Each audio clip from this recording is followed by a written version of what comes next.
This is a must-try chicken afritada. It's an easy Filipino chicken afritada recipe. Hello guys! In today's video ay share ko sa inyo ang aking chicken afritada. Napaka-simple lang siya, easy to make at sobrang comforting and flavorful. Isa ito sa mga classic Filipino dishes na talagang perfect ipare sa mainit na kanin. Sauce pa lang, ulam na. Alright, mag-umpisa tayo. So first off ay i-sear muna natin yung potatoes and carrots. Ang purpose lang naman ito ay to maintain yung shape ng carrots and potatoes para to prevent them from falling apart. So yun lang yung purpose at siguro sa flavor na rin, makadagdag din yun. And then, iset aside lang muna natin yan sa same na pan. Kung kailangan pa ng more oil, dagdagan nyo. Lulutuin. Isusutay lang natin dito yung onion. Probably mga about 3 minutes on medium heat. And then, i-add natin yung tomatoes. You can also use tomato sauce, tomato paste. Pero dito, gusto ko maglagay ng fresh na tomatoes. And then, nilagyan ko lang ng konting salt while niluluto ito. Probably like mga 3 to 5 minutes over medium heat. At kapag medyo na luto na yung tomatoes or na-sear na yun, mag-add tayo ng chicken. I-add natin yung chicken and then salt and pepper.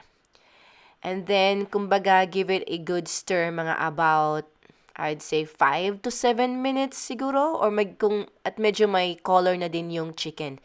Medyo brown na. Pero kung hindi naman masyadong brown, okay lang yun. Isi-sear lang natin yung chicken over medium-high heat again. Kasi ito yung start ng flavor. Nagbi-build tayo dito ng flavor. Okay?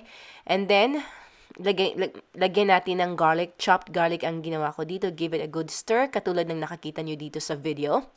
Medyo maraming garlic ang nilagay ko kasi nakakadagdag talaga ng sarap. Then, maglagay tayo dito ng soy sauce. Konti lang muna. Kasi naglagay na tayo kanina ng salt and then yung soy sauce. Para sakto lang talaga yung lasa. Then, gumamit ako dito ng tomato paste and paprika. Mas prefer and recommended ko yung smoked paprika. Then, again, just give it a good stir. Next ay ilagay natin yung seared potatoes, carrots, bay leaves, at tubig. Gumamit na ako dito ng tubig kasi wala akong chicken stock at okay lang yan kung wala kayong chicken stock. Water is fine. Mga about 1.5 cups or 2 cups ng water. Okay? And then, let it come up to a boil. Mga 5 minutes, medium-high heat yan. 5 minutes lang and then turn the heat to low para i-simmer natin ito. Pero kung nagmamadali kayo, pwede naman medium heat.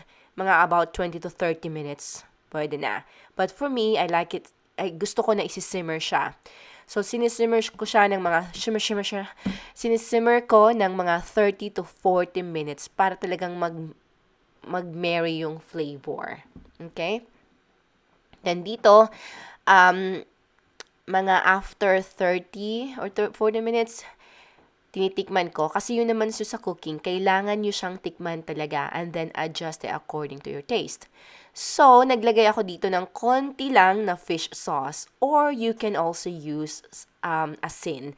Hindi naman ibig sabihin naglagay tayo ng asin, soy sauce, and fish sauce na magiging maalat na ito. Hindi. Dapat tansyahin nyo lang and then tikman nyo as you go.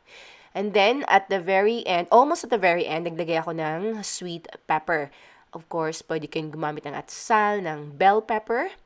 And then, just let it simmer additional mga 3 to 5 minutes. Then after that, tikman nyo ulit. Kasi yun naman talaga sa cooking. Tikman, and then adjust. Okay? And that's it.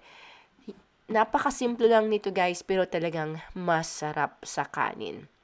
At kung nagustuhan nyo ang video na ito, sana mag-like and mag-subscribe kayo. Thank you so much for watching. And as always, you guys take care.